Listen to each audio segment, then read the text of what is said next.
세상 꿈과 지나루 영화로운 나라와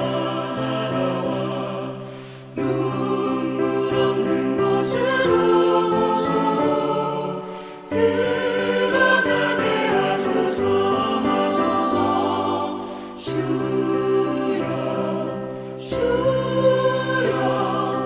나를 인도하소서. 많은 세상 살 동안 주여 인도하소서.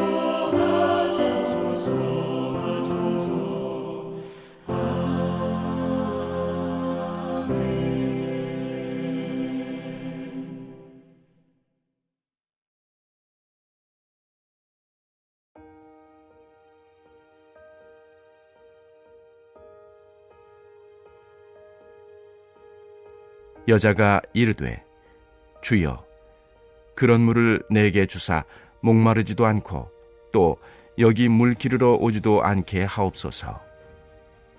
이르시되 가서 네 남편을 불러오라. 여자가 대답하여 이르되 나는 남편이 없나이다. 예수께서 이르시되 네가 남편이 없다 하는 말이 옳도다. 너에게 남편 5이 있었고 지금 있는 자도 내 남편이 아니니 네 말이 참되도다. 여자가 이르되 주여 내가 보니 선지자로소이다. 우리 조상들은 이 산에서 예배하였는데 당신들의 말은 예배할 곳이 예루살렘에 있다 하더이다. 예수께서 이르시되 여자여 내 말을 믿으라.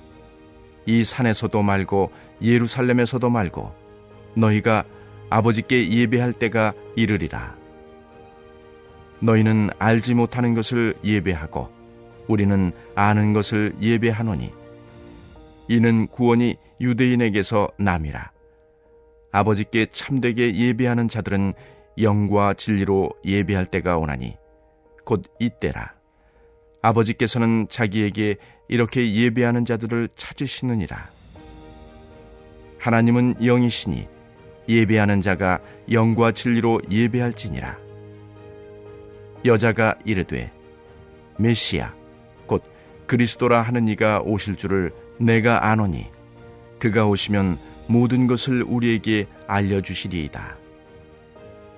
예수께서 이르시되 내게 말하는 내가 그라 하시니라. 할렐루야. 오늘도 하나님의 말씀 안에서 생명과 기쁨이 넘치시기를 주님의 이름으로 축원합니다. 오늘 본문은 모두가 잘 아는 사마리아 여인에 대한 이야기죠. 모든 성경의 기록은 당연히 하나님의 의도가 담겨져 있습니다. 오늘 이 이야기 속에도 하나님의 특별한 의도로 기록되었다라고 하는 것을 깨닫게 되었습니다. 먼저 이 사마리아 여인 이야기 앞에는 그 시대에 가장 영향력 있었던 한 관원 니고데모 이야기가 나오잖아요. 그리고 이어서 그 땅에서 가장 무시해도 좋을 만한 이 여인의 이야기가 대등하게 기록되고 있다는 것을 깨닫게 되었습니다. 니고데모를 소개하는 분량과 이 오늘 본문의 사마리아 여인의 이야기가 같은 분량의 그 동일한 분량으로 기록되고 있다는 거예요. 세상은 어떻습니까? 중요한 것들은 더 많은 분량과 시간을 할애하죠. 하지만 무시해야 될 사람들, 무시해야 될 일들은 아예 전하지도 않습니다. 성경은 이렇게 어떤 사람을 중요하게 여기고 어떤 사람에게 말씀하고 계신가 우리는 주목해야 합니다.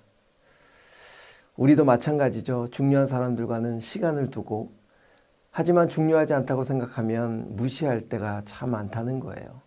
내게 유익될 대상에게는 어떤 방법을 동원해서라도 더 많은 시간을 이어가려고 합니다.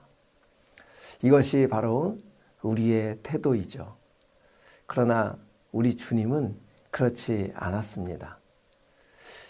니고데모보다 사마리아 이 여인에게 더 많이 말씀을 하고 계시는 것을 볼 수 있습니다.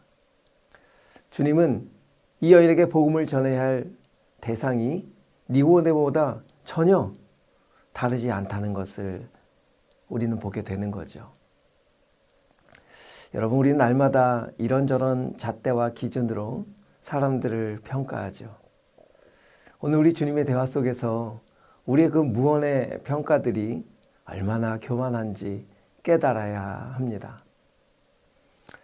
우리가 살아가면서 정말 점점 성숙되어져 간다라고 하는 것은 우리의 기준이 하나님의 기준을 닮아 간다라고 하는 것입니다.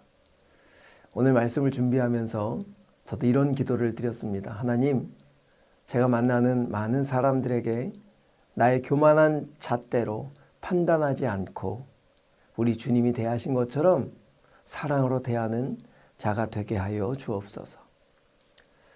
우리 오늘 첫 번째로 결단해 보겠습니다. 우리가 만나는 사람들에게 내 기준의 판단과 편견이 아닌 주님의 마음으로 대해야 될 것입니다.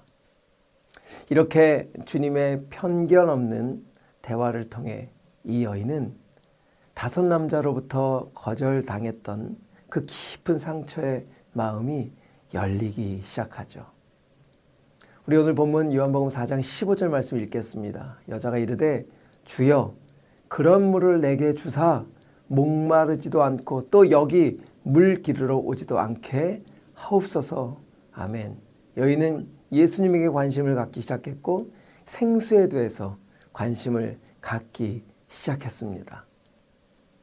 이렇게 소통이 되겠죠. 이 시대의 교회가 왜 세상과 소통이 안 될까요?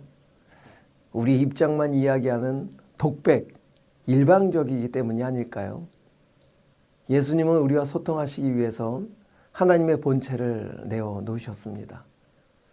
스스로 본체를 벗으시고 우리의 약함 그대로 우리 육신을 입고 이 땅에 오셨죠. 저는 전주 안디옥교회가 세상에서 인정받는 이유가 바로 우리만을 위해 살지 않고 우리는 불편하게 살아도 세상을 향해 우리의 것을 내놓았기 때문이라고 생각합니다. 우리 오늘 본문 4장 19절 여자가 이르되 주여 내가 보니 선지자로소이다.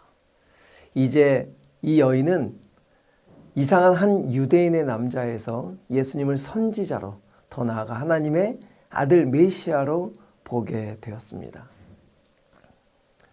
사랑하는 성도 여러분, 세상이 우리 교회를 통해 또 우리를 통해 하나님이 보이기로 하나님이 보이는 사람이 되기를 축복합니다. 세상이 우리 교회를 통해서 하나님의 빛되심을 보고 어둠에서 나오게 되기를 원합니다.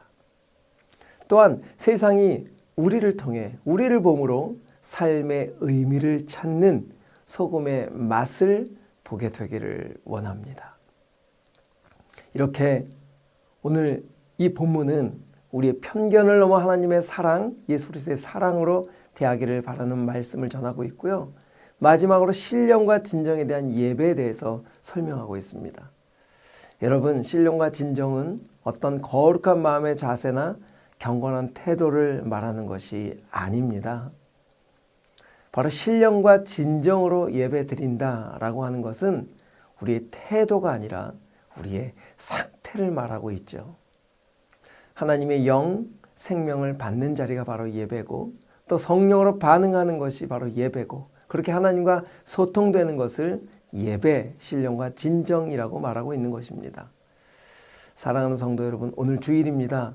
오늘 우리가 드리는 예배가 거룩한 하나님의 생명이 임하고 또한 성령으로 반응하여 충만한 예배가 되기를 축복합니다.